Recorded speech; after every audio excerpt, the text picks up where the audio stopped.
Hey there everybody, it's Sunday, so that means it's time for another edition of Storytime. I have with me here a blue-tongued skink. As you can probably tell, he gets his name from having a blue tongue, as he was flicking it out there for a second. Maybe again? Maybe? Can you show me your tongue? There it is, there's that blue tongue. So blue-tongued skinks are a pretty amazing animal. If you're not familiar with skinks, they are long-bodied lizards with short, stubby little feet.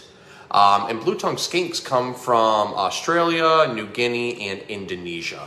Now this particular one is an Indonesian blue-tongued skink, which is actually one of the smaller species of blue tongues. Now, I know it doesn't look that small because this one's only about roughly 18 inches, but other blue-tongued skinks can get upwards of 2 feet, sometimes a little bit more. Now, what I've always really liked about these guys is that my friends from Australia say that blue-tongued skinks are a nuisance animal, that they get into people's gardens and they tear everything up. My one friend even said that her mom would take a broom and sweep the skinks off the porch every morning. But she absolutely found it amazing that we had squirrels. So depending on where you're from, an animal is pretty cool. And since we don't have blue-tongued skinks here in Michigan, we do have a 5-line skink that's more further up north. They're actually pretty amazing. Now, despite these guys' stubby exterior, they are a skink that is pretty curious, although they are known for keeping to themselves. They spend a lot of time burrowing, especially going underneath rocks and logs. This is where they're going to find a lot of their food, things like snails, slugs, earthworms, and invertebrates. And also one of their favorite delicacies, eggs. Skinks absolutely love eating small bird eggs. So they'll get their mouth on pretty much wherever they can. But don't let that fool you. These guys also really love fruits and vegetables. We make up salads for them 3 days a week, just like we do with all of our other omnivores and herbivores. And as a side treat, they get some berries and melon in there every once in a while. Now, skinks can sometimes have a little bit of attitude. And when they do, they puff their body up. They make a hissing noise at you. But the blue tongue is actually one of the main defense mechanisms. In the wild, if they feel threatened, they open up their mouth, they stick out their tongue, and they flatten it out as wide as they can go, and they'll try to run at you. Well, as fast as they can run with these stubby little arms. But it's meant to intimidate animals, because typically in nature, if an animal's got bright colors on it, that's a warning sign to stay away. So that's what the blue-tongued skink does. Now, he does have a pretty powerful tail if he chooses to use it. It's actually got a pretty sharp end on there. So if they feel threatened and they run at you with their tongue open, if that doesn't work, they'll sometimes curl into a half moon like this to try to make themselves appear bigger. They'll hiss at you and then they'll flick their tail a little bit. A lot of reptiles use this as a threat pose because the tail is usually one of the more powerful parts of their body. Now, to tell the difference between a blue-tongued skink from Indonesia versus Australia or any of the multiple islands they're from is just going to be a matter of the types of scaling, because there's going to be a little bit of difference on the scale shape, but also the coloring and the patterning on them. So people who have a lot of experience with blue-tongued skinks can line a whole bunch up and tell you exactly which island or region each one is from. I don't quite have that expertise. I've taken care of a lot of blue tongues in my life, but I've never quite learned the difference between regional ones, which is something I'm trying to get better at. Now, as you can see, they can make pretty good companions. They'll just hang out with you. They just need a nice sturdy surface to lay on. More often than not, they like to spread their body out and try to gain up body heat from you. A lot of times when people see reptiles out basking, they tend to think that they're absorbing the radiation, the heat from the sun through their back, which is true to an extent. They get some of it, but most of them are actually absorbing up the heat through their stomach. So they find a surface that's already hot and then they lay on it and they absorb it all up through their stomach. This also helps boost their metabolism a little bit faster. Now, all reptiles have ears. We don't normally see them, but it's a little bit easier on the blue tongue. You can see that there is just a little slit right there with the scale sticking out on it. And sometimes when he turns his head just the right way, I can almost see right through there. But what you have to be careful of when you have these guys as pets is when they're shedding, a lot of skin can get stuck on there. In fact, it's also known for getting stuck on their toes.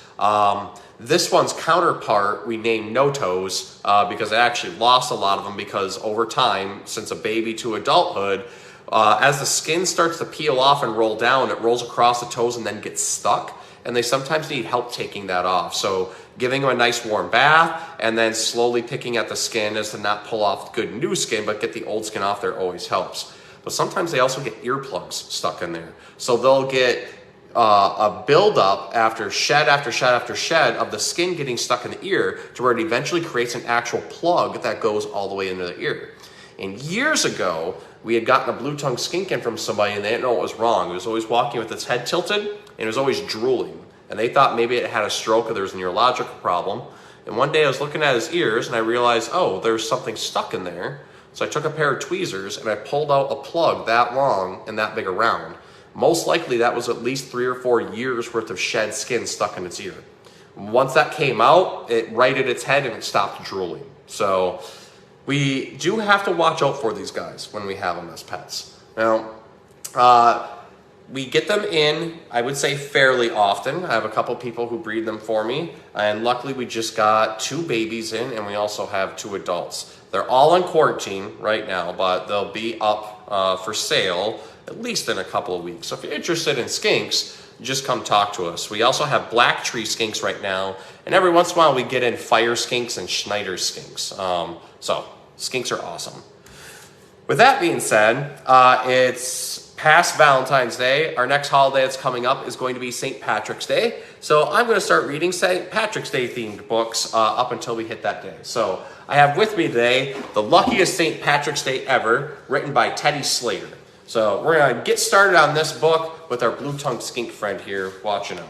I'm actually just going to flip him over this other shoulder so you guys can see a little bit better. There we go. Can you see your shoulder in the camera? It's like, nah, I just want to sit there. Okay. The Luckiest St. Patrick's Ever.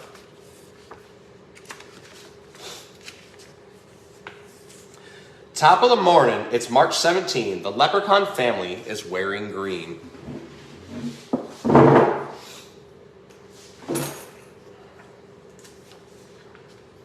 St. Patrick's Parade is about to begin. The wee ones are marching. Come on, let's join in. There goes Bedelia leading the clan, arm in arm with Granddaddy Dan. She swings her shillelagh. They walk and talk gaily, moving as fast as they can. I messed up the cadence on that one. Timothy Shaughnessy, handsome and bold, marches along with a big pot of gold.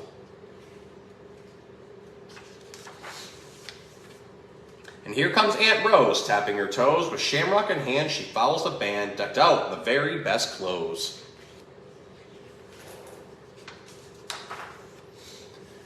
Toodle-dee-toot, rum-a-tum-tum, Johnny and Jack play the fife and the drum.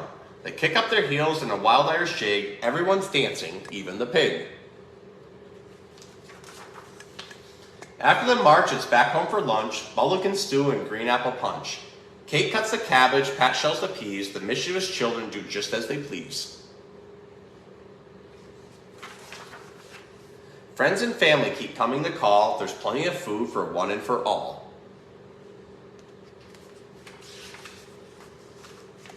The Casey's, McGregor's, O'Grady's, Peg Fen. Everyone's welcome. Please, won't you come in?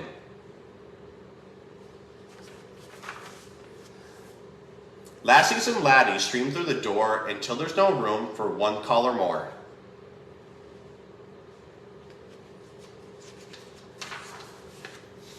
The leprechauns crowd rounding the dining room table, piling their plates as high as they're able. But before they dig in, they have one thing to say. May the luck of the Irish be with you today. Happy St. Patrick's Day. There you have it. The Luckiest St. Patrick's Day Ever by Teddy Slater.